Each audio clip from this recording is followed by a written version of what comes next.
अस्सलाम वालेकुम दोस्तों, ਅੱਜ ਅਸੀਂ ਸਾਲ 1976 ਵਿੱਚ 47 ਨੰਬਰ ਤੇ ਜੁਮਾ 18 ਜੂਨ ਨੂੰ ਰਿਲੀਜ਼ ਕੀਤੀ ਗਈ ਫਿਲਮ ਜੋੜ ਬਰਾਬਰ ਦਾ ਦੇ ਅਦਾਕਾਰਾਂ ਤੇ ਕਿਰਦਾਰਾਂ ਦੇ ਬਾਰੇ ਕੁਝ ਗੱਲਾਂ ਕਰਾਂਗੇ।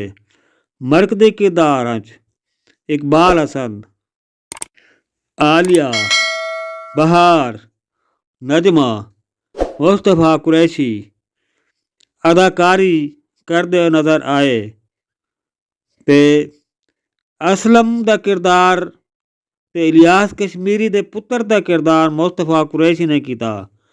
ਇਲਿਆਸ ਕਸ਼ਮੀਰੀ ਜਗੀਰਦਾਰ ਦੇ ਕਿਰਦਾਰ ਵਿੱਚ ਮੁਸਤਫਾ ਕੁਰੈਸ਼ੀ ਦੇ ਬਾਪ ਦਾ ਕਿਰਦਾਰ ਕੀਤਾ ਸੀ।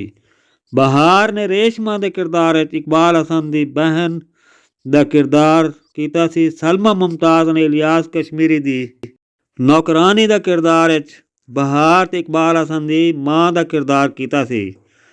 ਇਕਬਾਲ ਹਸਨ ਨੇ ਮੁਰਾਦ ਦੇ ਕਿਰਦਾਰ ਵਿੱਚ ਇਲਿਆਸ ਕਸ਼ਮੀਰੀ ਦੇ ਨੌਕਰ ਦਾ ਕਿਰਦਾਰ, ਸਲਮਾ ਮੁਮਤਾਜ਼ ਦੇ ਪੁੱਤਰ ਤੇ ਬਹਾਰ ਦੇ ਭਰਾ ਦਾ ਕਿਰਦਾਰ ਕੀਤਾ ਸੀ। ਆਲੀਆ ਨੇ ਤਾਇਆ ਬਰਕਤ ਦੀ ਭਤੀਜੀ ਦੇ ਕਿਰਦਾਰ ਵਿੱਚ ਬਿੱਲੋ ਦੇ ਰੂਪ ਵਿੱਚ ਅਦਾਕਾਰੀ ਕੀਤੀ। ਜੱਗੀ ਮਲਿਕ ਨੇ ਨਾਦਰ ਡਾਕੂ ਦਾ ਕਿਰਦਾਰ ਕੀਤਾ ਸੀ। ਤਾਇਆ ਬਰਕਤ ਨੇ ਦੀਨਾ ਦੇ ਕਿਰਦਾਰ ਵਿੱਚ ਆਲੀਆ ਦੇ ਚਾਚਾ ਦਾ ਕਿਰਦਾਰ ਕੀਤਾ ਸੀ। ਨਾਜ਼ਲੀ ਨੇ ਤਵਾਇਫਾ ਦੇ ਕਿਰਦਾਰ ਵਿੱਚ ਮੁਸਤਫਾ ਕੁਰੈਸ਼ੀ ਦੀ ਬੀਵੀ ਦਾ ਕਿਰਦਾਰ ਕੀਤਾ ਸੀ। ਨਜਮਾ ਨੇ ਰੁਖਸਾਨਾ ਦੇ ਕਿਰਦਾਰ ਵਿੱਚ ਨਾਜ਼ਲੀ ਤੇ ਮੁਸਤਫਾ ਕੁਰੈਸ਼ੀ ਦੀ ਧੀ ਦਾ ਕਿਰਦਾਰ ਕੀਤਾ ਸੀ। ਇਹ ਫਿਲਮ ਬਾਰਿਸ਼ ਸਟੂਡੀਓ ਲਾਹੌਰ ਤਿਆਰ ਕੀਤੀ ਗਈ। ਫਿਲਮ ਵਿੱਚ ਕੁੱਲ 7 ਗਾਣੇ ਰੱਖੇ ਗਏ ਸਨ। ਇਲਿਆਸ ਕਸ਼ਮੀਰੀ ਪਿੰਡ ਦਾ ਚੌਧਰੀ, ਉਹਦਾ ਇੱਕ ਪੁੱਤਰ ਮੁਸਤਫਾ ਕੁਰੈਸ਼ੀ ਬਾਪ ਦੇ ਦਬਾਅ ਦੀ ਵਜ੍ਹਾ ਤੋਂ ਸ਼ਾਦੀ ਬਹਾਰ ਦੇ ਨਾਲ ਕਰਦਾ ਹੈ। ਸੁਹਾਗ ਦੀ ਪਹਿਲੀ ਰਾਤ ਨੂੰ ਮੁਸਤਫਾ ਕੁਰੈਸ਼ੀ ਬਹਾਰ ਨੂੰ ਤਲਾਕ ਦੇ ਕੇ ਘਰੋਂ ਬਾਹਰ ਕੱਢ ਦਿੰਦਾ ਹੈ। ਬਹਾਰ ਦਾ ਇੱਕ ਭਰਾ ਇਕਬਾਲ ਹਸਨ ਹੁੰਦਾ ਹੈ। ਉਹਦੇ ਨਾਲ ਤਾਇਆ ਬਰਕਤ ਦੀ ਭਤੀਜੀ ਆਲੀਆ ਪਿਆਰ ਕਰਦੀ ਹੈ। ਮੁਸਤਫਾ ਕੁਰੈਸ਼ੀ ਇਕਬਾਲ ਹਸਨ ਤੇ ਬਹਾਰ ਦੀ ਮਾਂ ਸਲਮਾ ਮੁਮਤਾਜ਼ ਨੂੰ ਕਤਲ ਕਰਾ ਦਿੰਦਾ ਹੈ।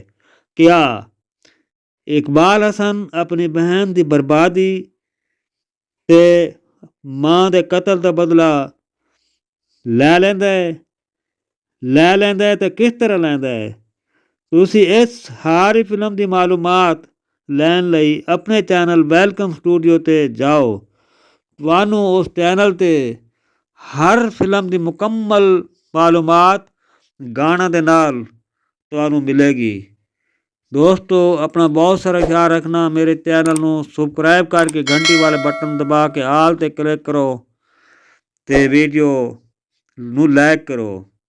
ਕਿਸੇ ਹੋਰ ਫਿਲਮ ਦੀ ਵੀਡੀਓ ਦੇ ਨਾਲ ਅਸੀਂ ਫੇਰ ਮਿਲਾਂਗੇ। ਮਾਰ ਮੁੰਡੇ ਨੂੰ ਇਜਾਜ਼ਤ ਦਿਓ। ਅੱਲਾ ਹਾਫਿਜ਼।